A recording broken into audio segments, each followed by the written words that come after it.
हो sir. Yes. एक minute साहेब. Roll role.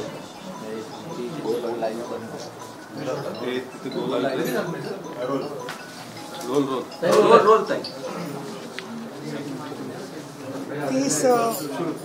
30 जूनपासून ते 12 जुलै या काळामध्ये आमचं विधानसभेचं पावसाळी अधिवेशन पूर्ण झालं आणि या अधिवेशनातल्या वैशिष्ट्ये आणि त्या अधिवेशनामधली परिणिती या संदर्भामध्ये मी आज आपल्याशी संवाद साधते. एकतर नोव्हेंबरमध्ये जनादेश मिळाला आणि त्याच्यानंतर डिसेंबरचं अधिवेशन झालं आणि त्याच्यानंतरचं हे तिसरं अधिवेशन, कारण अर्थसंकल्पीय अधिवेशनसुद्धा पार पडलेलं होतं. त्यामुळे सरकार जे आहे ते धोरणात्मकरित्या आणखी निर्णय क्षमतेच्या दृष्टिकोनातून स्थिरावलेलं सरकार होतं असं म्हणायला हरकत नाही आहे. कारण डिसेंबरचं पुढचं अधिवेशन होईल तोपर्यंत सरकारला 1 वर्ष पूर्ण झालं असेल. तसंच केंद्रामध्ये सरकार येऊनसुद्धा काही काळ लोटलेला आहे. त्यामुळे केंद्राच्या झालेल्या योजनांचंसुद्धा प्रतिबिंब या राज्य सरकारच्या धोरणांमध्ये बघायला मिळालं. 17 महत्त्वाच्या विधेयकांवरती मंजुरी झाली आणि ते पास करण्यामध्ये आलं आणि त्या 17 विधेयकांच्यामध्ये मी त्यांची यादी माझ्या या पत्रकार परिषदेच्या सोबत आपल्याला दिलेली आहे. अनुसूचित जमातींच्या हिताचं संरक्षण आणि रक्षण, तसंच महाराष्ट्रातील अनुसूचित जातींच्या हिताचं रक्षण करण्यासाठी 2 राज्यातले आयोग करण्याचा निर्णय करण्यात आला. त्याखेरीज बहुचर्चित असं जनसुरक्षा विधेयक हे मंजूर करण्यात आलं. ग्रामपंचायतीच्या, जिल्हा परिषद आणि पंचायत समितीच्या निवडणुकांमध्ये राखीव निवडून आलेल्या लोकांना जी जातं वैधता प्रमाणपत्र द्यावी लागतात त्या संदर्भातला सुद्धा कायदा मंजूर करण्यात आला. महाराष्ट्र नगरपंचायती, नगर परिषदा याच्यात सुधारणा करण्याचं विधेयक. त्यानंतर गडचिरोली जिल्ह्यामध्ये खनिज क्षेत्राच्या सुव्यवस्थित वापरासाठी प्राधिकरणाचा निर्णय करण्यामध्ये आला. नाशिक आणि त्र्यंबकेश्वर तालुक्यामध्ये दर 12 वर्षांनी होणारा कुंभमेळा आणि संलग्न उपक्रमांचं व्यवस्थापन करण्यासाठी विधेयक करण्यात आलं. त्याखेरीज वस्तू आणि सेवा कर अधिनियम याच्यात सुधारणेप्रमाणे निर्णय होतात ते. महाराष्ट्र कर व्याज शास्ती आणि विलंब शुल्क या संदर्भातलं विधेयक. विना अनुदानित खाजगी व्यावसायिक शैक्षणिक संस्था अधिनियम यात सुधारणा करण्याचं विधेयक. झोपडपट्टी सुधारणा निर्मूलन या संदर्भात अधिनियम सुधारणा विधेयक. महाराष्ट्रामध्ये अनेक ठिकाणी अनेक भागामध्ये गुंडगिरी खूप वाढलेली आहे, तर संघटित गुन्हेगारी नियंत्रण कायद्यात काही सुधारणा करण्यात आल्या. त्याचबरोबर धन विधेयक ज्याला म्हणता येईल ते सुद्धा मंजूर झालं. महाराष्ट्रात ग्रामपंचायत अधिनियमात आणखी सुधारणा करण्यासाठी विधेयक, तसंच प्रादेशिक नियोजन आणि नगररचना विधेयक आणि खाजगी विद्यापीठांच्या विधेयकात सुधारणा करण्याचं विधेयक. हेतुवाक्य काय आहेत आणि कशाकशासाठी यातून काय साध्य झालं त्याची टिप्पणी आम्ही तुम्हाला प्रत्येकाला ज्यांना आवश्यक लागत असेल त्यांना देण्यासाठी म्हणून ती व्यवस्था केलेली आहे. याखेरीज महत्त्वाच्या विधेयकांवर चर्चा आणि मंजुरी करण्याच्या बरोबर महाराष्ट्राला अभिमान वाटावा असं आपले भारताचे सरन्यायाधीश भूषण गवई यांचा विधिमंडळामध्ये संपन्न झाला. आत्तापर्यंत महाराष्ट्रातून गेलेले जे केंद्रामध्ये सर्वोच्च न्यायालयापर्यंत पोचलेले जे अन्य न्यायाधीश आहेत, सरन्यायाधीश, मग त्याच्यामध्ये श्री चंद्रचूड यांचा समावेश आहे, बोबडे यांचा समावेश आहे. पण हे सर्वजण काही कारणामुळे विधिमंडळात त्यांचा सत्कार होऊ शकला नव्हता. तर पहिल्यांदाच आपले जे 4 स्तंभ आहेत लोकशाहीचे, त्या लोकशाहीचे स्तंभ मग त्याच्यामध्ये विधिमंडळ झालं, कायदा व्यवस्था झाली आणि लोकप्रतिनिधी झाले. हे सगळेजण पहिल्यांदाच सरन्यायाधीशांचा संवाद आम्ही ऐकला. आपण कृपा करून शांतता ठेवाल का थोडीशी, कारण मला मोठ्याने बोलावं लागते सभागृहासारखं असं. तुम्ही प्लीज सायलेन्स ठेवा. त्याच्यानंतर भूषण गवई यांच्या सत्काराच्या वेळेला भारतीय राज्यघटनेचं काय महत्त्व आहे हे त्यांनी अतिशय सोप्या शब्दामध्ये विशद केलं आणि या कार्यक्रमाला मुख्यमंत्री, उपमुख्यमंत्री, सर्व आमदार उपस्थित होते आणि अत्यंत लोकाभिमुख आणि लोकांशी संवाद साधण्यासाठी रस आहे अशा प्रकारचे ते सरन्यायाधीश आहेत असं आम्हाला जाणवलं. या कार्यक्रमाचं सूत्रसंचालन करायची माझ्यावर जबाबदारी होती.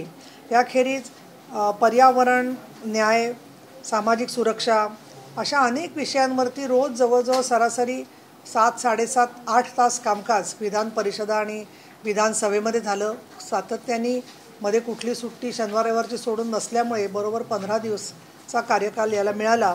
अधिवेशनाच्या या गौरव समारंभामध्ये एक महत्त्वाचं म्हणजे जनसुरक्षा कायद्यावरील देखील चर्चा झाली आणि या कायद्यावरच्या चर्चेमध्ये विधान परिषदेमध्ये मात्र विरोधी पक्षांनी सभात्याग केला। त्यामुळे मतदान जरी झालं असतं तरी आम्ही बहुमताने निर्णय असता आणि विधानसभेत काय झालं ते तर आपल्याला कल्पना आहेच।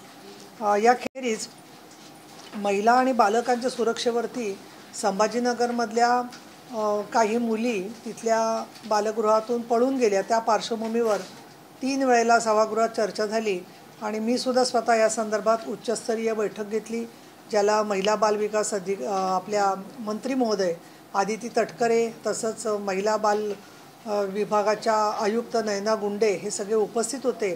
तसंच चित्रा वाघ आणि श्रीकांत भारती, प्रज्ञा सातव हे सगळे आमदार उपस्थित होते आणि त्यामध्ये बालगृहात राहणाऱ्या मुलींसाठी आणि मुलांसाठी नवीन SOP सरकारने तयार करावेत, जेणेकरून त्यांना वेळेवरती न्याय, सुरक्षा, त्यांचे अधिकार, त्यांचं औषध पाणी आणि त्या मुलांशी कसं वागायचं याबद्दल काही बंधनं आणणं सेवक वर्गावरती आणि कर्मचाऱ्यांवरती आवश्यक आहे। तर ती कार्यप्रणाली पुढच्या काळामध्ये तयार करण्याच्या संदर्भात आम्ही काही उपक्रम ठरवलेले आहेत। ऊसतोड महिला मजुरांच्या प्रश्नावरती आपल्याला कल्पना आहे की 19 साली कमिटी नेमण्यामध्ये आली होती। त्या समितीचं एक आम्ही दिला होता आणि त्याला एकनाथ शिंदेच आरोग्यमंत्री तो रिपोर्ट ताबडतोब स्वीकारला होता। तेव्हापासून गेली 6 वर्ष मी आमदार आणि उपसभापती या नात्याने अनेक बैठका घेतल्या, अनेक संघटना त्याच्यात काम करत आहेत। ऊसतोड कामगारांच्यामध्ये काम करणाऱ्या युनियन्सचा सातत्याने पाठिंबा आहे। धाराशिव, बीड, संभाजीनगर इथे आम्ही बैठका घेतल्या होत्या। काही GR सुद्धा साखर आयुक्त आणि सहकार विभागाने काढलेले होते। परंतु एक अतिशय चांगली घटना म्हणजे ज्याला आपण लँडमार्क कायदा म्हणू शकू, एक ऊसतोड एकूण मजुरांसाठी त्रिपक्षीय करार करण्यात यावा की ज्याच्यामध्ये हे मुकादम, साखर कारखाने, राज्य सरकारचा सहकार विभाग यांनी सगळ्यांनी मिळून या मजुरांचे काय काय अधिकार आहेत आणि त्यांच्यासाठी काय काय उपाययोजना विविध विभाग करणार या संदर्भात एक कायदा करणार असं सभागृहात सांगितल्यावर त्या विषयावरती मी बैठक घेतली। त्याला बाबासाहेब पाटील हे संबंधित मंत्री उपस्थित होते आणि त्यामध्ये जवळजवळ तो कायदा त्यांनी श्री प्रवीण दराडे या विभागाचे सचिव म्हणून उपस्थित होते, साखर आयुक्त उपस्थित होते, ऊसतोड कामगार महामंडळाचे अधिकारी उपस्थित होते, सामाजिक न्याय मंत्री संजय शिरसाट यांनी सांगितलेले की हा कायदा येण्यासाठी आमचं पूर्ण सहकार्य राहील आणि ऊसतोड कामगार महामंडळाने त्याच्यात आर्थिक जबाबदारीसुद्धा विशेषतः ऊसतोड महिलांसाठी काही बाबतीमध्ये स्वीकारण्याची तयारी दाखवलेली आहे आणि त्यामुळे साधारणपणे या पुढच्या काही महिन्यांमध्ये ह्या गती मिळेल आणि तो प्रत्यक्षात येईल असं चित्र आहे। तर ही एक खूप चांगल्या प्रकारची भूमिका आम्हाला त्यामध्ये साध्य करण्यामध्ये आली। महिला अत्याचार प्रकरणामध्ये वैष्णवी हगवण्याच्या केसच्या संदर्भातला अहवालसुद्धा आम्ही प्रत आमच्यासोबत आणलेली आहे, ज्यांना पाहिजे असेल तो आम्ही त्याची कॉपी देतो। पण खैरलांजीला जेव्हा घटना घडली होती अशीच त्यावेळेला महिलांचे हक्क आणि कल्याण समितीवरती मी सदस्य होते आणि आमच्या शिफारसीनंतर सरकारने स्वीकारून त्यानंतर न्याय मिळालेला आहे। त्यामुळे ज्यावेळेला महिलांचे हक्क आणि कल्याण समिती शिफारस त्यांनी केलेली आहे मुख्यतः की हे जे जालिंदर सुपेकर आहेत त्यांचा कुठेही हस्तक्षेप होऊ नये या दृष्टीने उपाययोजना करणं गरजेचं आहे। तर मला खात्री आहे की सरकार हा अतिशय गांभीर्याने अहवाल घेईल आणि आमच्यासुद्धा त्या शिफारसी होत्या, तर त्या दृष्टिकोनातून महिला बाल कमिटीने लवकर अहवाल देऊन या संदर्भातला चांगलं पाऊल उचललेलं आहे। तो सुद्धा विधान परिषदेमध्ये पटलावरती दाखल करण्यात आला, कारण त्याच्या अध्यक्षा ज्या आहेत त्या विधान परिषद सदस्य आहेत, चित्रा वाघ आहेत त्या। याखेरीज सोयाबीन खरेदीमध्ये गैरव्यवहाराच्या संदर्भात लक्षवेधीमध्ये सुद्धा जे जबाबदार अधिकारी आहेत त्यांच्याकडून हलगर्जीपणा झाला असेल तर त्यांच्याकडून ताबडतोब चार्ज घेण्यात यावा अशा प्रकारची सूचना मी केली। पुण्यामध्ये बोलायचं झालं तर BDPच्या संदर्भामध्ये मी अधिवेशन काळातच एक बैठक घेतली, त्याची प्रेस रिलीज तुम्हाला पाठवलेली आहे। पण त्यामधून केलेल्या मी जे शिफारसी आहेत त्याची प्रत आजच्या बैठकीमध्ये मी आपल्याला देऊ शकते। त्याखेरीज महात्मा फुल्यांचं स्मारक जे पुण्यामध्ये होतं आहे त्या स्मारकाच्यामध्ये काय लवकर सुधारणा झाल्या पाहिजेत, लोकांना योग्य त्या पद्धतीने कॉम्पेन्सेशन मिळालं पाहिजे अशा प्रकारच्या सूचनांच्या बरोबर तिथलं स्मारकाचं पावित्र्य देखील जपलं गेलं पाहिजे याच्याबद्दल सूचना दिल्या आणि त्या देखील पुणे महानगरपालिकेने गांभीर्याने घेतलेल्या आहेत। एक अधिवेशनामध्ये एक काही वेळेला वादविवाद झाले सभागृहामध्ये, परंतु असे वादविवाद सभागृहात होतात, परंतु खूप म्हणजे 29 वर्षांनी पहिल्यांदाच प्रत्यक्षात असा मारामारीची घटना सभागृहाच्या बाहेर आमच्या पोर्चमध्ये घडली, पोर्चच्या इथे पायऱ्यांपाशी. आणि यामध्ये अध्यक्ष आणि सभापतींनी प्रवेशाविषयीचे स्पष्ट नियम आणि याबद्दलचा जो निर्णय दिलेला आहे त्याची पण प्रत आपल्या प्रेस रिलीजच्या बरोबर जोडलेली आहे. आणि आम्ही जी काही माहिती घेतली त्याच्यामध्ये तर ती माहिती आलेलीच आहे त्यांच्या अहवालामध्ये. पण एक आमच्या काही सगळ्या कार्यकर्ते लोकांनी जे निरीक्षण दिलं होतं त्याच्यामध्ये यातले एक व्यक्ती आमदार सन्माननीय जितेंद्र आव्हाड हे सातत्याने पडळकर दिसले की घोषणा द्यायची अश्लाघ्य स्वरूपाच्या किंवा त्यांच्यावरती दोषारोप होईल अशा पद्धतीच्या की ज्या त्यांना उद्देशून आहेत असं कळावं, आणि त्यातून तो संघर्ष वाढत गेलेला आहे. खरं तर विधिमंडळाच्या आवारात काय, विधिमंडळाच्या सभागृहामध्ये एकमेकांनी खूप उच्च आवाजात एकमेकावर ओरडू नये अशा सूचना आहेत, परंतु या SOPचं पालन झालं नाही. आणि शेवटी पोलिसांना याबद्दलचं सगळं भूमिका हातामध्ये घेणं गरजेचं झालं. तर ही घटना टाळता आली असती तर खूप चांगलं झालं असतं. आणि आता हा संपूर्ण पोलिसांच्या तपासामधला विषय असल्यामुळे आमचा जरी विधिमंडळावरती सभापती अध्यक्षांचा अधिकार असला तरीसुद्धा ज्यांच्याकडे पास नाही आहेत असे लोक आमदारांबरोबर डायरेक्ट सभागृहाच्या आवारात यायचा प्रयत्न करतात, त्याच्यावर सुद्धा आता बंधन आणण्यात आलेलं आहे. कारण पास कोणी दिले हा प्रश्न काही लोक उपस्थित करतात, परंतु ज्यांना पास नाही आहेत असे लोकसुद्धा आमदारांच्या बरोबर आहेत म्हणून येतात. तर प्रत्येक आमदाराला एक गार्ड आणखीन एक PAची परवानगी आहे. त्याच्याबरोबर अजून काही लोक त्यांनी आणलेच पाहिजेत असं नाही आहे. त्यामुळे त्यावरून जास्त संघर्ष झालेला आहे. आणि जे त्यांचे काम करतात प्रत्यक्ष मदतीचं सभागृहाचं त्या लोकांनी आत येणं अपेक्षित आहे. तर हा संयम आणि विवेकता पाळला गेला तर असे प्रसंग येणार नाहीत. तरी दोघांनी दिलगिरी व्यक्त केलेली आहे. आणि मला असं वाटतं अशा घटना च्या दृष्टीने सगळेच पक्ष अधिक गांभीर्याने विचार करतील. अधिवेशनातला संदेश आणि निष्कर्ष मला असं वाटतो की मतभेद जरी असले तरी मनभेद नाही आहेत हे तुम्हाला अनेक गोष्टींवरून लक्षात आलेलंच आहे असं मला वाटतं. आणि मी असं म्हणेन की सुसंस्कृत आणि जबाबदार आणि संवादाची भूमिका परस्परांशी मतभेद असले तरी ठेवावी अशी आपली पुण्याची संस्कृती आहे. पुण्यात सगळे पक्ष एरवी मतभेद असले तरी एकत्रच असतात. तसंच विधिमंडळ चित्र आपल्याला दिसलेलं आहे आणि ते खूप चांगलं आणि आशादायक चित्र आहे. महिला सक्षमीकरण, सामाजिक न्याय, पर्यावरण संरक्षण आणि सांस्कृतिक संवर्धनाच्या दृष्टिकोनातून बोलायचं झालं तर मराठी भाषेच्या प्रचारासाठी बृहन महाराष्ट्र मंडळ म्हणून संस्था संपूर्ण जगभर काम करते. त्याचे भारताचे कोऑर्डिनेटर आणि सुमित्राताई महाजन माजी लोकसभेच्या अध्यक्षा त्यांचे सुपुत्र श्री मिलिंद महाजन यांनी विधिमंडळात माझी भेट घेतली. आणि मग सन्माननीय उदय सामंत मंत्री महोदय त्यांच्याशी चर्चा घडवून एक आपले विट्याचे पत्रकारी आहे देवदत्त राजोपाध्ये यांच्या मदतीने मुख्यमंत्री उपमुख्यमंत्री दोघांशी त्यांची तपशीलवार चर्चा झाली. आणि माझ्या दालनामध्ये अंतिम चर्चा होऊन 50 लाख रुपये या बृहन महाराष्ट्र मंडळाला मराठी भाषा समृद्ध करण्यासाठी भारतात वेगवेगळे जे 15-16 राज्यांमध्ये त्यांच्या शाखा आहेत त्यांच्याबरोबर कार्यक्रम घेऊन दिल्लीमधलं जे काम आहे ते काम अधिक मजबूत करण्याच्या दृष्टीने आधी आपण वृत्तपत्रात वाचलेलं आहे. तर त्या कामांचा पाठपुरावा करण्यासाठी बृहन महाराष्ट्र मंडळाच्या पाठीमागे पूर्णपणे महाराष्ट्र सरकारने स्वतःची ताकद उभी केलेली आहे. आता या संदर्भामध्ये माहिती देत असताना ज्या माहितीपत्रक बरोबर दिली आहे त्याच्यात BDP बद्दलचं माहितीपत्रक आहे. दुसरं किती तास कामकाज झालं, त्यात काहीच कामकाज झालं नाही असं थोडंसं काही वेळेला येतं. तर किती तास काम झालं, मंत्री उपस्थित नसल्याने किती वेळ वाया गेला, अन्य कारणामुळे गोंधळामुळे किती वाया गेला, हे जे सगळं शेवटी वाचलं जातं ते सुद्धा प्रेस नोट आमच्याकडे रेडी आहे. आणि या 17 विधेयकाच्या प्रतिसुद्धा आमच्याकडे सॉफ्ट कॉपीज आहे. त्यामुळे तुम्ही तसं जात असताना सांगितलं योगेश जाधवांच्याकडे तर त्या प्रती तुम्हाला व्हॉट्सअपवरून पाठवता येतील की जेणेकरून तुम्हाला त्याच्यात जास्त तपशिलामध्ये जाता येईल. तर इथे मी थांबते. आमचे आनंद गोयल शहर संघटक शिवसेना यांची नियुक्ती शिंदेसाहेबांनी नुकतीच केलेली आहे. आणि नितीन पवार यांच्याकडे कोथरूड आणि खडकवासला हे भाग आहेत. नाना भानगिरेंनाही बोलावलेलं होतं परंतु आज अचानक सगळ्यांना येणं शक्य नाही आहे. परंतु हे दोघंजण आजच्या पत्रकार परिषदेला उपस्थित आहेत. उद्धव ठाकरेंची मुलाखत झाली मोठी सामनाला निमित्तामध्ये, त्यात त्यांनी पराभवाचं खापर महावियावर फोडलं विधानसभेत. मला असं वाटतं की ते त्यांचा वैयक्तिक आणि त्यांच्या पक्षाची मतं आहेत त्याच्यावरती मला भाष्य करणं योग्य नाही आहे.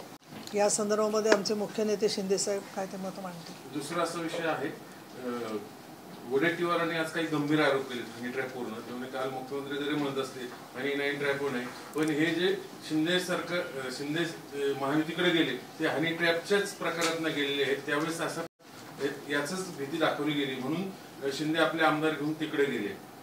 एवढं गंभीर आरोप केलेले आहेत त्यांनी. नाही, मुळामध्ये कोणी आरोप करतं तर त्याचे काही पुरावे देणं गरजेचं असतं. त्यामुळे एवढे ते हनी ट्रॅपचा त्यांचा अभ्यास जर का झालेला असेल तर त्यांनी न्यायालयात जाऊन सिद्ध करावं. असं आहे ना, असे तर बरेच आरोप वेगवेगळे लोक करू शकतात. काही बोलबाला चर्चा आहे, पण नेमकं खरं काय आता सरकारने सांगितलेलं आहे ना, आम्ही त्याची चौकशी नेमतो आणि पाहतो. आणि नाशिकला कुठे जी काही घटना घडली होती तर त्याच्यामधल्या त्या CCTV वगैरेंचा तपास पाहिला. कुठले आमदार नाशिकला तर सारखे गेलेले पाहिले नाही आहेत. सारखं कोण जातं नाशिकला ते तुम्हाला माहिती आहे. त्यामुळे कोण कुठल्या गावात गेलं म्हणजे लगेच त्याच्यावर आरोप करण्या एवढं आपण बेजबाबदारपणे वागू नये असं मला वाटतं. आणि याच्यात ज्यांची मार्फत सांगू इच्छिते की जे कोणी त्यातले पीडित असतील किंवा ज्यांची फसवणूक ब्लॅकमेलिंग झालं असेल तर त्यांनी जर का स्वतः देवेंद्र फडणवीस साहेबांचा नंबर सगळ्यांकडे आहे, सगळ्यांकडे नंबर आहे, आणि थेट गृहमंत्र्यांकडे संपर्क साधावा किंवा शिंदे साहेबांकडे साधावा. पोलीस महानिरीक्षकांकडे त्यांच्या भागातल्या ते देऊ शकतात माहिती जी आहे ती, तर किंवा माझ्याकडे सुद्धा देऊ शकतात त्यांचा माझ्यावर विश्वास असेल तर त्या संदर्भातलं माहिती आली तर ती याच्यापूर्वी तुम्हाला माहिती आहे मंजुळा शेट्टीची केस झालेली आहे, जळगाव वासनाकांड झालेलं आहे, साताऱ्याचं वासनाकांड झालेलं आहे. ह्याच्यातल्या जे लोकांना त्रास झाला असेल किंवा मुद्दाम ब्लॅकमेल केलं असेल तर त्यांच्या काय झालेले काय परिस्थितीमध्ये या गोष्टी घडलेल्या आहेत या संदर्भामध्ये नक्की निपक्षपातीपणे चौकशी होईल.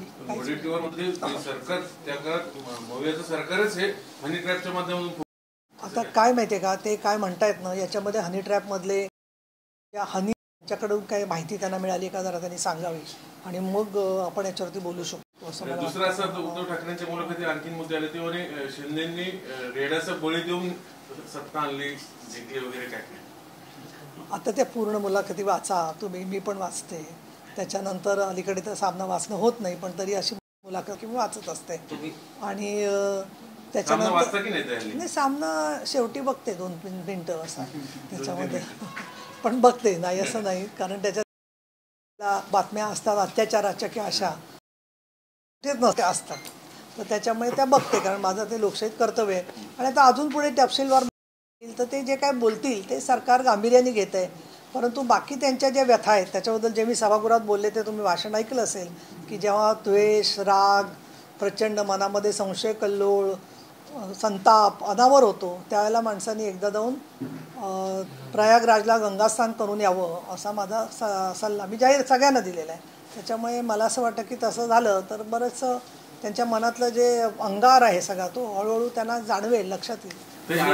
जे कृत्य केलं सभागृहाबाहेर पायऱ्यांवरती उभ्या महाराष्ट्रानं पाहिलं मी ते मी आता त्याच्यावर काही भाष्य करणार नाही. असं मी ट्रोलिंग मी ठाकरे फॅमिलीचं वारसा चालवलेल्या पिढीनं नव्या पिढीनं अशा पद्धतीनं संविधानावर उपसभापती पदावर बसलेल्या व्यक्तीला घोषणा हे चुकीचं. महाराष्ट्राला मला असं वाटतं की मी याच्यात भाष्य करणं योग्य नाही आहे. याचं कारण असं की ते पायऱ्यांवरती जे काही होतात त्याची दखल सभागृहामध्ये घेणं योग्य असतं. त्यामुळे इथे असं घरच्या पत्रकार परिषदेत मी काही त्याच्यावर बोलणार नाही. आणि ट्रोलिंग संदर्भात मी म्हणेन ट्रोलिंग विरोधात ज्यावेळेला होतं किंवा कोणाच्या बाजूनी ट्रोल कोणाला केलं जातं तर साधारणपणे माझं निरीक्षण आहे की 48 तास हे ट्रोलिंग चालतं. ते 48 तासांनी का संपतं हे तुम्हाला माहिती आहे. दुसरं तेच शब्द असतात, म्हणजे नवीन शब्द तरी 4-6 महिन्यांनी आले पाहिजे ना काहीतरी. तेच शब्द तेच सगळं ट्रोलिंग आणि 2 दिवसांनी मग दमले की दुसऱ्यांच्या पाठीमागे लागतात. आणि अगदी महत्त्वाचं आहे ट्रोलिंग करणारे 80% लोकांचे असतात त्याच्यावरती. मग एवढे जर का ते बेडर आहेत ट्रोलिंग करण्यामध्ये तर त्यांनी स्वतःच्या नावाने स्वतःचं मत मांडलं पाहिजे या संदर्भात जे आहे ते. त्यामुळे मला असं वाटतं की या सगळ्या गोष्टी लोकशाहीमध्ये काही लोकांनी 4 गोष्टी बोलल्या तर एवढं आपल्या मनाचा विमा काढूनच बाहेर जावं राजकारणात असं माझं मत आहे. त्यामुळे मला काहीही त्याचं वाटत नाही. या गोष्टी ज्या आहेत आम्ही महिला सक्षम आहोत त्याच्यावरती आम्ही प्रत्युत्तर करू शकतो. आम्ही ते करत नाही, आमच्या कृतीतून ते दाखवायचं. आज माननीय शिंदे साहेबांना इतकं प्रचंड वेगवेगळे लोक नावं ठेवत असले तरी जनता शेवटी सब जानती है. त्यामुळे जनतेने जे काय प्रकारचं मत दिलं, कोणाला वाटत असेल त्यात काही जादूटोणा झाला अजून काय झालं त्यांनी हे सिद्ध केलं पाहिजे. ते न किंवा प्रत्येक वेळेला असं काहीतरी आरोप करत राहणं म्हणजे ते कुठेतरी स्वतःच्या अपयशावरती धूळफेक करून रंगसफेदी करण्यासारखं आहे. तुम्ही म्हणाल की खेळीमेळीच्या वातावरणामध्ये सगळं अधिवेशन पार पडलं. ज्यावेळेस अंबादास दानवे यांना निवृत्ती समारंभ होता आणि फोटो सेशन होतं, त्यावेळेस महाराष्ट्राला प्रश्न पडलेला की निलमताईशी उद्धव ठाकरे साहेब काय बोलत होते त्या संवादात. तुमच्या उत्सुकतेबद्दल मी कौतुक करते आणि धाडसाचंही कौतुक करते, पण मी काय याच्यावर तुम्हाला सांगू शकत नाही काय बोलणं झालं. राज्यामध्ये हिंदी सक्ती होते, हिंदी सक्तीला विरोध होतोय मोठ्या प्रमाणात, पण मुख्यमंत्री त्याबाबत आग्रही तुमचे काय? त्याने कुठे आग्रही आहेत? त्यांनी सांगितलं ना, त्यांनी समिती नेमली नरेंद्र जाधवांची, त्याबद्दल निर्णय होणार आहे. अजून कुठल्याही शाळेमध्ये हिंदी तुम्ही शिकलंच पाहिजे असं काही सक्ती केली जात नाही आहे. हे कुठेतरी एक गैरसमज पसरवला जातोय असं मला वाटतं. त्यामुळे एक राज ठाकरेंचं भाषण तुम्ही ऐकलं असेल. मी काय राजसाहेबांचं भाषण ऐकून म्हणजे असं वाटलं की त्याचं सगळं मी शांतपणे ऐकून घेतेच नेहमीच, कारण आपण सगळ्यांचं लक्ष असतं काय बोलतायत. पण मी याच्यावर वारंवार सांगितलेलं आहे की उद्धवजी ठाकरे, राजसाहेब ठाकरे हे खूप मोठे नेते आहेत, त्यामुळे त्याच्यावर मी कुठलंही भाष्य करू इच्छित नाही. मी एक सामान्य शिवसैनिक आहे, त्यामुळे ते काय बोलतील ते ऐकायचं. आणि आमच्या दृष्टीने हिंदू हृदय सम्राट ठाकरे मार्ग कोणी घेतला आहे तर तो एकनाथजी शिंदे यांनी घेतलेला आहे. सगळे प्रश्न जे बाळासाहेबांनी उचललेले होते त्याच्यामध्ये मराठीच्या प्रश्नासह 317वा कलम असेल, रामजन्मभूमीचा प्रश्न असेल, समान नागरी कायदा असेल, या सगळ्या बाबतीमध्ये हिंदुत्वाची भूमिका शिंदेसाहेबांनी घेतलेली आहे. त्यामुळे ना आमच्या सभेमध्ये कोणी बॉम्बस्फोटातला आरोपी कुठे येऊन घोषणा देतो, कुठे वेगळ्या प्रकारचं एक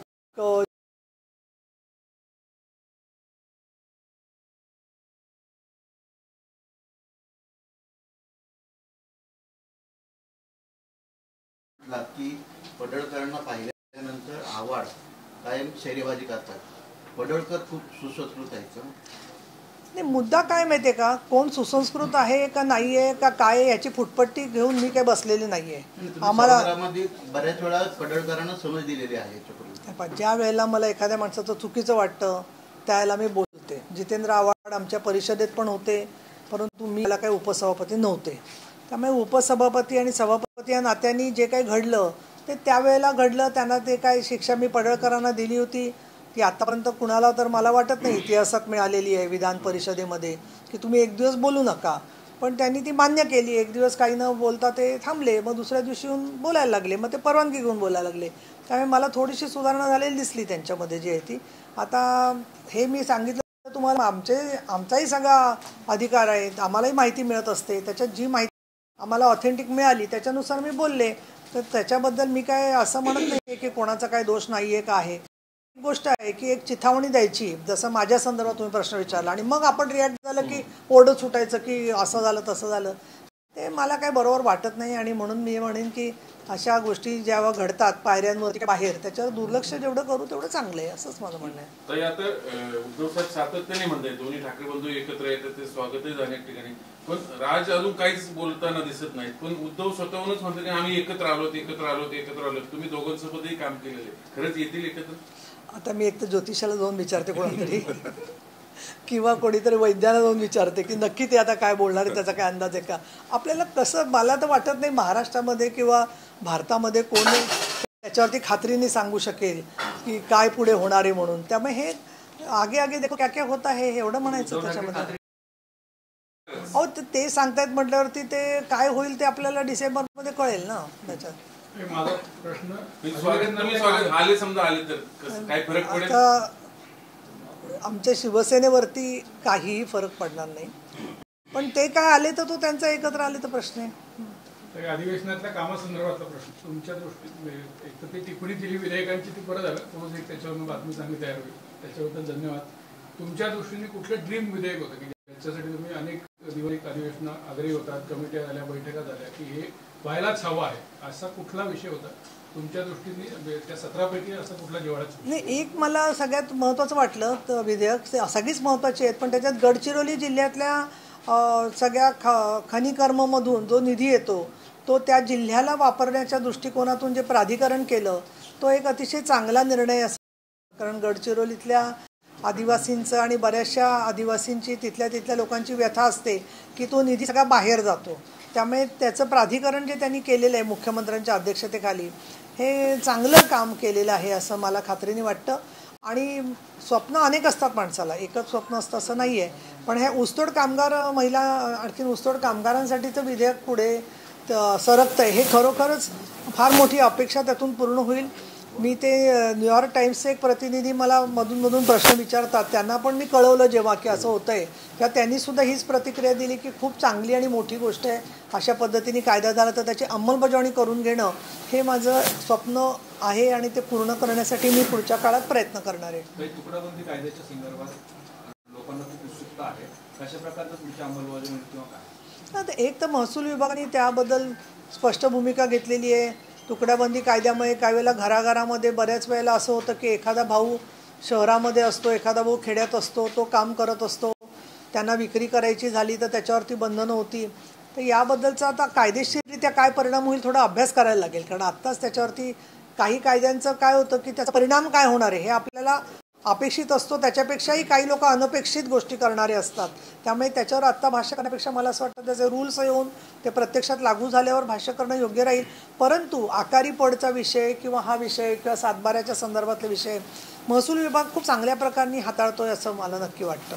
संजय गायकवाडांनी ज्या प्रकारे आमदार निवासामध्ये आणलं होतं त्यावरून त्यांच्या स्टाईलने त्यांनी आवाज उठवला, आवाज उठवला त्यांच्या स्टाईलने त्यांनी.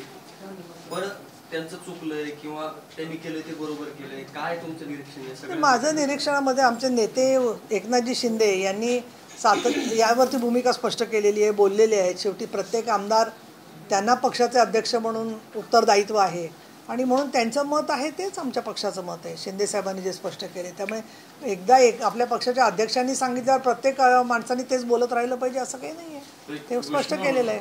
कृष्णा हगवणे केसवर अहवाल आलेला आहे, त्यात स्पष्टपणे म्हटलं म्हटलं की ही हुंडाबळीचीच केस आहे. ज्या अर्थाने तुम्ही हुंडाबळीवर किती काम केलंय मी वेगळं सांगितलं, ही केस आता राजकीय वगैरे असले तरी सुद्धा हेवा आतापर्यंत बऱ्याच केसेसमध्ये आपण बघतो की कोर्टामध्ये केस उभी राहिल्यावरती आरोपी जे भूमिका मांडतात संशयाची, त्या मुलीच्या बद्दलच्या चारित्र्यावर किंवा कशावरही काही बोलतात, तर त्यांचं आर्ग्युमेंट छापणं क्रमप्राप्त आहे. म्हणजे ते काय तुम्ही छापू नका असं मी म्हणणं योग्य नाही, तुम्हाला ते शक्य नाही. कोर्टही विचारेल की एकच बाजू काय ते, परंतु त्याचं उदात्तीकरण करून जणू काहीतरी कोर्टरूम ड्रामा चाललेला आहे असं म्हणून त्याचं पण तेवढंच ज्याला आपण म्हणू की सनसनाटी, पण त्यातलं जेवढं टाळलं जाईल तेवढं ते चांगलं होईल. कारण त्याचा परिणाम असा होतो की जे पीडित लोक असतात त्यांचं नीतिधैर्य खच्ची होतं की अरे हे जे बोलत आहेत ते खरं म्हणतात. कारण मीडिया जी बातमी देतो वर्तमानपत्रामध्ये ती बातमी नसून ते सत्य आहे असं आजही लोकांना वाटतं. ते देत असताना त्या दिवशी कोर्टाने काय सांगितलं शेवटी की हा निर्णय झालेला नाही आहे, एक वकील बोलले याचा अर्थ कोर्टाने ऐकलं आणि कोर्टाने पुढची तारीख दिली, याचा अर्थ काय अजून कोर्टाने मत बनवलेलं नाही आहे. ही सुस्पष्टता तुम्हाला जी आहे पत्रकारांना इतकी वर्ष काम केल्यामुळे ती प्रत्येक तुमच्या बातमीमध्ये आणखीन लेखी बातमीच्या शेवटी असली तर मला असं वाटतं की कोर्ट अजून केस चालू आहे आणि याच्याबद्दल पुढील वादविवाद होणार आहेत. हे जर का स्पष्ट झालं पीडितांना तर त्यांना नक्कीच त्यांचा धीर वाढेल आणि यामध्ये आपल्याला योग्य त्या न्यायापर्यंत पोचता येईल. त्याला जोडूनच एक प्रश्न, तुम्ही आता इतकी वर्ष या सगळ्या अशा पद्धतीच्या केसेसमध्ये काम करताय त्यामुळे ज्या पद्धतीने तपास होतो किंवा ज्या गतीने त्या सगळ्या प्रकरणाच्या शेवटापर्यंत दिलं जातं त्यात अशा कुठला लॅकून आहे की जो लवकर दूर करणं गरजेचं आहे की जलगतीने हे थोडंसं काम होऊ शकेल किंवा त्या आरोपींपर्यंत पोहोचता येईल, त्यांना शिक्षा होईल, काहीतरी राहता येतात? एक असं आहे की मुळामध्ये तिने पहिल्यांदा तिच्या बहिणीने ज्या तक्रार केली मोठ्या जावेने त्यावेळेला त्याची दखल घेऊन त्यांच्यावर कारवाई झाली असती तर हा दुसरा प्रकार एखादा टळला असता, ही वस्तुस्थिती आहे. आणि कौटुंबिक छळाची तक्रार ज्यावेळेला महिला पोलिसांकडे करतात त्यावेळेला ते नोंदवतात ती, आणखीन काही वेळेला दोघांनाही बोलावून समज देतात, पण समज देतात त्यावेळेला परत तू मारहाण केलीस तर तुला अटक होईल आणि प्रतिबंधात्मक कारवाई त्याच वेळेला जर का पोलिसांनी केली ती पहिलीच तक्रार आल्यावरती की तू परत तुझे मारहाणीची तक्रार आली तर तुला अरेस्टच होणार आहे. तर उलटं पोलिसांपैकी काही जण काही पोलीस स्टेशनला सांगतात की आता थोडं तूही सहन कर आणि दुर्लक्ष करतात आणि केस फाईल करून ठेवतात. दुसरं एकच केस जी आहे ती कौटुंबिक न्यायालयात पण जाते नंतर कोर्टात गेल्यावरती, तीच केस 498 ची केस फाईल करते आणि तीच केस जी आहे ती भरोसा सेलला पण जात असते त्याच वेळी, आणि तीच केस जी आहे ती पोटगी किंवा याच्यासाठी कौटुंबिक संरक्षण कायद्याकडे पण परत जाते. म्हणजे बघा, 1000 केसेस असतील तर त्या 3000 केसेस वेगवेगळ्या कोर्टांमध्ये होत आहेत. तर मी सभागृहात सांगितलं, मिटिंगमध्येही मांडलं आहे की ह्या केसेस जे आहेत ते एकत्र वर्ग केले तर आपल्याकडे त्या केसेसची संख्या 1/3 होईल. परंतु त्याचे दिवाणी आणि सिव्हिल याच्यामध्ये ते काही होऊ शकत नाही आहे. त्यामुळे त्याच्यामध्ये सरकारने आणि माननीय न्यायालयाने काही विचार केला तर लवकर न्याय मिळू शकतो असं मला वाटतं. तुम्ही त्याच्यातले निर्देश देऊ शकता? मी निर्देश दिलेले आहेत, पण कोर्टाला थेट मी निर्णय प्रक्रिया बदलायचे निर्देश देऊ शकत नाही. म्हणजे देणं साधारणपणे न्यायसंस्थाची स्वायत्तता मानली जाते. आम्ही सूचना करू शकतो किंवा विधी आणि न्याय विभागाबरोबर मी बैठक घेणार आहे, पण शेवटी अंतिमतः कोर्ट पण त्यांच्या क्षेत्रामध्ये सर्वोच्च आहे. आणि त्यामुळे पण माननीय भूषण गवईंना आम्ही पत्र देऊ शकतो विनंती करणार.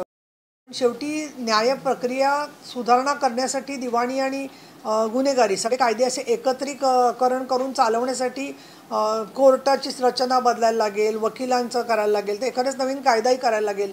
तर हे सगळं माननीय मुख्यमंत्री आणि शासनाच्याच अखत्यारीत आहे असं दिसतंय.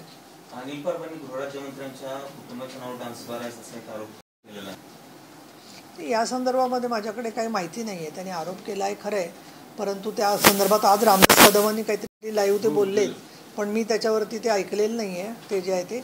आणि माननीय गृहमंत्री आणि उपमुख्यमंत्र्यांनी जे त्यांना योग्य वाटलं त्याच्या संदर्भातली उत्तर दिलेलं आहे. आणि मी संजय गायकवाड काय त्यांच्याबद्दल बोलले हेही वाचलेलं आहे, पण प्रत्येक गोष्टीबद्दल मी भाष्य करणं आवश्यक नाही आहे. पण सातत्याने या सरकारमध्ये आम्हाला एक जाणवलं की शिंदे शिवसेनेच्याच आमदारांना टार्गेट केलं जातं, त्यांच्या मंत्र्यांना टार्गेट केलं जातं, आणि त्यातनं सरकारमधलंच काही फूस आहे का? म्हणजे अजितदादा आता जवळचे वाटायला लागले थोडं, शिंदेची गरज संपली की इथपर्यंत सगळ्या चर्चा सुरू झाल्या. पण पडळकर आणि आवड काही शिंदे गटाचे नाहीच. त्याला जोडून भाजपचे आमदारही विशेषतः शिंदे सेनेच्या मंत्र्यांना टार्गेट करताना दिसून आलं. नाही, उलट शिंदे साहेबांवर ते फार प्रेम आहे भाजपच्या सगळ्या आमदारांचं. प्रत्येक वेळेला तुम्ही बघाल तर दालनामध्ये त्यांच्या गर्दी असते. पूर्वी भाजपच्या अनेक आमदारांना निवडून आणण्यासाठी त्यांनी प्रयत्न केलेले आहेत, आणि जे काय असेल तर ते कुठेतरी स्थानिक पातळीवरती काही प्रश्न असतात तर ते मांडायचा प्रयत्न करतात. भारतीय जनता पक्षाकडून काही फूस आहे असं मला वाटत नाही आहे. काही वेळेला आता काही एजन्सीज सोडल्या असतील, दुसऱ्याच्या बेडरूममधले शॉर्ट्स काढून आणायचे किंवा काही अशा गोष्टी करत असतील, परंतु टार्गेट कोणी किती केलं तरी सत्य जे आहे ते सत्य असतं त्या संदर्भामध्ये. आणि दुसरं काही वाद सर्वश्रुत आहे प्रत्येक पक्षामधले जे आहेत ते. त्यामुळे शिंद्यांच्या लोकांना मुद्दामून कोणी टार्गेट करते असं मला काही वाटत नाही. जनसुरक्षा विधेयकावरून खूप महाराष्ट्रात एक प्रकारची नाराजी, विशेष करून डावी मंडळी असतील किंवा काही सामाजिक चळवळीतली आंदोलनातली सगळी मंडळी, त्यांना असं वाटतं की आम्हालाही उद्या उचलून आत टाकणार का, अशी एक शंका आहे. हा जो प्रश्न आहे ना हा खूप तुम्ही व्यवस्थित विचारला. एकतर डाव्या किंवा कडव्या किंवा माओवादी, मुख्यतः माओवादी संघटनेवरती ती बंदीचा विषय आहे, व्यक्तीवरती तो बंदीचा विषय नाही आहे. त्यांनी स्पष्ट सांगितलेलं आहे. माननीय देवेंद्र फडणवीसांनी हेही सांगितलं की इस्लाम आणि इसिस याच्यात जसा फरक आहे, याचा अर्थ प्रत्येक इस्लाम धर्माच्या माणसावर काही नसतं, पण इसिसचं काम करणारं असतं. तसं कोणी एखादा व्यक्ती विचाराने डावा असेल परंतु तो माओवादी कृत्य करत नसेल किंवा त्यांच्या हिंसाचाराच्या साखळीमधला दुवा म्हणून काम करत नसेल तर त्यांना काळजी करण्याचं काहीच कारण नाही आहे. हे सगळ्या सामाजिक माध्यम आणि याच्यावरती प्रत्येकाला तो अधिकार आहे त्या संदर्भातला जो आहे तो. आणि त्यामुळे उलट कारण नसताना घबराट काही कोणी वाटून घेऊ नये याबद्दल जे आहे ते. आणि डावे कडवे जे म्हटलेलं आहे त्याच्यात त्यांनी तर योगेश कदमांनी बोलताना अनेक वेळेला त्या माओस त्या पुस्तकाचा त्यांनी वारंवार उल्लेख केलेला आहे, त्या प्रकारचं साहित्य. आणि मुळामध्ये काय आहे की सगळी काय माहिती आहे का फरक कसा आहे सांगते की काही लोक विद्रोहाचं बोलतात, बरोबर आहे, सामान्य माणूस हे अनेक वेळेला कंटाळून जातो त्यांना, पण त्याचा अर्थ सगळ्या लोकशाहीतल्या संस्था ज्या आहेत त्या बदलण्यापेक्षा किंवा त्याच्यात परिवर्तन करण्यापेक्षा या सगळ्या संस्था मोडून टाकून सगळं राज्य शासनच नष्ट करणं हे त्याच्यावरचं उत्तर आहे, किंवा दुसऱ्या कोणाचं तरी अंमल आणणं असं जे उत्तर देतात माओइस्ट लोक. म्हणून मग ते जंगलामध्ये जाऊन हिंसेचा वापर करतात, गोळीबाराने लोकांना, पोलिसांना मारून टाकतात, आर्मीला मारून टाकतात. एक व्यक्ती एखाद्या संघर्ष किंवा आंदोलन करते त्याच्यात त्यांना तो अधिकारच आहे ना. पण जोपर्यंत संघटितरित्या ते अशा समग्र लोकांना उद्ध्वस्त करण्यासाठीचे जेपर्यंत कुठली आखणी करत नाही आहेत तोपर्यंत त्यांचा काही घाबरण्याचं कारण नाही आहे. मला असं वाटतं त्याचा गैरसमज त्यांनी करू नये. वेगळा प्रश्न याला जोडून. राज्यामध्ये जे सगळे मेजर प्रकरणं अलीकडे आली त्याच्यामध्ये कुठल्या ना कुठल्या राजकीय नेत्याशी त्याचे संबंध होते. मग हत्येचा असो किंवा महिला विषयकचे गुन्हे असो हे, आणि त्यामध्ये आका कोणी ना कोणीतरी राजकीय आका, ही परिस्थिती तुम्हाला एक महिला चळवळीतल्या इतक्या वर्षाच्या कार्यकर्त्या म्हणून खूप चिंताजनक वाटते का? मी हे गेले बघितले आहे की अनेक अत्याचाराच्या प्रकरणांमध्ये समोर बोलले नाहीत तरी आरोपीचे वकील देणारे काही तिथले राजकीय बाहुबली असतात. पण आतापर्यंत त्यांचा जोपर्यंत पुरावा मिळत नाही तोपर्यंत आपण कुणावर तरी बेछूट आरोप करायचे नाही. हा सत्याचा धर्म आम्ही पाळत आलो आणि त्यानुसार न्याय मिळवत आलो. अनेक वेळेला अनेक लोकांच्याकडून हे आम्हाला निदर्शनास आलेलं आहे. पण तरीसुद्धा बालवेश्यांचा प्रश्न असेल, मुलींना पळव संदर्भात सुद्धा जेव्हा राजकीय लोकांचे सगळे घटना समोर येत आहेत त्यावेळेला त्यांचा आम्हाला का विरोध होता ते जे आम्हाला उत्तर कळलं होतं ते आता सगळ्या जगाला कळलेलं आहे त्याच्यामध्ये जे आहे. त्यामुळे ते नवीन काही नाही आहे त्याच्यामध्ये. पण मग जेव्हा थेट एखाद्या व्यक्तीला विरोध करता येत नाही त्यावेळेला हे लोक दुसरं निमित्त घेऊन त्या लोकांना डळमळीत करण्याचा प्रयत्न करत असतात. परंतु तुम्ही सुजाण आहात, सज्ञान आहात, इतकी वर्ष तुम्ही अनेक उन्हाळे पावसाळे पाहिलेले आहेत. ज्या आरोपांमध्ये काहीच तथ्य नसतं त्या आरोपांना परत परत दाखवायचं नाही हे तुम्ही पाळलेलं आहे इकडे करत असताना काम. पुण्यामध्ये तर मी जरूर सांगेन तुम्हाला की त्याची पडताळणी झाल्यावरती काही प्रकरणात ज्या तथ्य आढळत नाही त्याच्या बातम्याही थांबवलेल्या आहेत. काही वेळेला असं होतं की काही एखाद्याला विरोध करणारा सुद्धा दुसरा आकाच असतो, असं सुद्धा असू शकतं. आणि मग अशा राजकीय सूड याच्यामध्ये आपल्याकडे पुणे जिल्ह्यात फारसा हा प्रश्न आला नाही आहे. याचं कारण असं की त्या मानाने बाकीच्या जिल्ह्यांपेक्षा इथलं राजकीय वातावरण थोडंसं वेगळं आहे. पण तरीसुद्धा गुंडांना सोडवणं, त्याच्यानंतर त्यांना कोठडीतून बाहेर आणणं, काही काळापुरतं परत बाहेर आत नेणं, अनेक गोष्टी पुणे शहरात सुद्धा घडलेल्या आहेत. त्या फक्त आता माध्यमांचं प्रभावी स्थान झालेलं आहे आणि बरेचसे लोक त्या पोचतात म्हणजे या सगळ्या गोष्टींच्यापर्यंत. त्यामुळे त्या सगळ्या जगासमोर यायला लागलेले आहेत. OTT प्लॅटफॉर्मवरती वगैरे तर ते काय याचं म्हणजे कळलं मला की ही जी घटना घडली याची हनी ट्रॅपची तशीच्या तशी OTT प्लॅटफॉर्मवरती त्याची काहीतरी फिल्म पण आलेली होती. त्यामुळे सत्य आणखीन संघटित गुन्हेगारी सुस्थिती याच्यामधली कमी कमी होत चालली आहे. कारण हिंसाचाराचं सुद्धा जागतिकीकरण होतंय का काय असं वाटतंय. काही आमदारांकडून विधिमंडळाची प्रतिमा मलिन करण्याचं काम झालेलं आहे. मात्र असे कुठले नौखे आमदार आहेत की त्यांना आमदारकी कळाली आणि त्यांनी छान भाषण केले आणि चांगले प्रश्न विचारले, असे कुठले आमदार? हो, आमच्याकडे अमोल खताळ आहेत. त्याच्यानंतर लंघे म्हणजे ज्यांनी शनी शिंगणापूरचा भ्रष्टाचार बाहेर काढला तसे आहेत. आणि त्याच्यानंतर आमच्या विधान परिषदेमध्ये सुद्धा बोलत असताना हळदीच्या प्रश्नावरती हेमंत पाटील चांगलं बोललेले आहेत. त्यामुळे इतर पक्षांच्यामध्ये बोलायचं झालं तर आपल्याकडे सुद्धा पुणे शहरातले फार लोक काही मला दिसले नाहीत बोलताना. पण माधुरी मिसाळ नवीन मंत्री असून त्यांनी चांगली उत्तरं दिलेली आहेत. त्याच्यानंतर मेघना बोर्डीकर नवीन मंत्री असून त्यांनी चांगली उत्तरं दिलेली आहेत. आमचे सुद्धा उदय सामंत चांगले उत्तरं देतात. त्याचबरोबर विधानसभा आणखीन परिषद या दोन्हीच्यामध्ये कामकाज जे झालं त्याच्यामध्ये काँग्रेसचे आहेत ते राजेश राठोडांसारखा आमदार आहे, त्यांनीसुद्धा बंजारा समाजाचे प्रश्न चांगल्या प्रकारे मांडलेले आहेत. त्यामुळे प्रत्येक पक्षामध्ये काही आमदार असे आहेत की ते चांगल्या प्रकारचे मुद्दे मांडतात आणि उलट जास्त बोलायला मिळावं म्हणून त्यांच्या तहमयिका असते. आणि मला दुसरं काय वाटतं की प्रतिमा जी आहे ना ती प्रतिमा काही लोकांची चूक झाली याचा अर्थ सगळे विद्यार्थी असं म्हणणं योग्य नाही. काही संघटना चुकीच्या आहेत म्हणजे सगळ्या सामाजिक संघटना चुकीच्या आहेत योग्य नाही आहे. काही माध्यमांच्याकडून काही वेगळ्या चुका होत असतील किंवा काही गोष्टी गफलत असेल याचा अर्थ सगळी माध्यमं चुकीची नाही आहेत. तर मला असं वाटतं की आपण एक आमदार हा एक वर्ग आहे आणि तो सगळ्याच्या सगळा असा निघालेला आहे. जे माननीय फडणवीस साहेब काल बोलताना म्हणाले की सगळ्यांना वाटतं की सगळे आमदार हे आहेत. तर माननीय मोदी साहेबांनी बैठक घेऊन हे समजावून सांगितलं होतं. शिंदे साहेबांनी सगळ्यांना बोलावून हे सांगितलं की तुम्ही एक सगळ्यांशी समजून घेऊन बोलायचा प्रयत्न करा. पण समाजाच्या पण अपेक्षा जबरदस्त वाढलेल्या आहेत. आम्ही जेव्हा चेअरवर बसतो तर चेअरवरती असतानाच फोन येतो, आत्ताच्या आत्ता अमुक पोलीस स्टेशनला फोन करा आणि सांगा की मला माझी गाडी सोडा. तर या गोष्टी शक्य नाही आहेत करणं. म्हणजे काही कामं वैधानिक असतात ती करणं शक्य, पण काही कामांना वेळ लागतो. आणि दुर्दैवाने काही आता हे सगळे PhD करणारे विद्यार्थी आहेत, त्यांना महाज्योतीकडून पैसे मिळाले नाहीत, त्याच्यामुळे ते जरा जास्त चिडल्यासारखे होतात. त्यामुळे या सगळ्या परिस्थितीचा आपल्याला काही वेळेला हिंसात्मक परिणाम झालेला दिसतो. पण याचा अर्थ सगळेच आमदार या प्रकारचं काम करतायत, कारण आमदार तसे हुशार असतात त्यामुळे आमदार होतात, हे सुद्धा खरं आहे. कारण परत आपण असेच वागलो तर लोक निवडून देणार नाहीत असं वाटलं तर ते स्वतःचं कार्यशैली पण बदलतात. आणि म्हणून मी असं म्हणेन की सगळ्या आमदारांचा हेतू समाजाला डिस्टर्ब करण्याचा आहे किंवा विचित्र आहे असं मला वाटत नाही. कारण हेच आमदार भूषण गवळींच्या समोर ज्या प्रकाराने प्रतिसाद देत होते आणि चांगलं वर्तन त्यांचं असतं, दोन्ही विधानसभा आणि विधान परिषद याच्यामध्ये काही वेळेला राजकीय संघर्ष जो गावात होतो त्याचं प्रतिबिंब राज्याच्या विधानसभेत पडतं, एवढंच म्हणू शकते मी. आता काय दाखवणार तुम्ही आत, मला प्रश्न आहे जरा.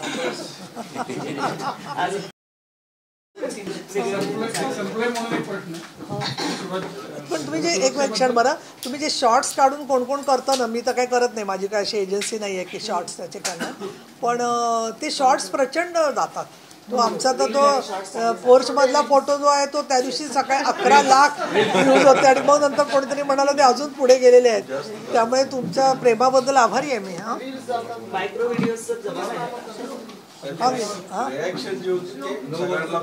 हां काय प्रश्न स्वप्न सहजपणे कसं काय आयडिया केली ते विधान आयडिया काय करायला मॅनेजमेंट कसं झालं त्या विषयांचा आवाका लक्षात घेता त्याच्यावर तेवढी चर्चेत नाही जशी अपेक्षित होती. विरोधी पक्षांनी काही ते विधानसभेत मला काय झालं नाही सांगता येणार काहीच, पण विधान परिषदेत बंद करत आहे रेकॉर्ड करेल. 2 मिनिटांनी थांबा. नाश्ता केला तुम्ही? आज तू वेळेवर आलीस, बराच वेळ होतो. मला ते फोटो पाठवला तर तुला पाहिजे. तर आभारी आहे. अच्छा सेट सगळे घेऊन जा काय लागतील ते.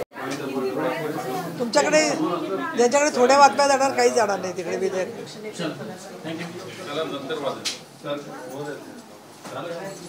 बस चंद्रकांत, प्रश्न विचारून थकला असशील. अजून नाही राहिले. हिंदी बाईट पाहिजे.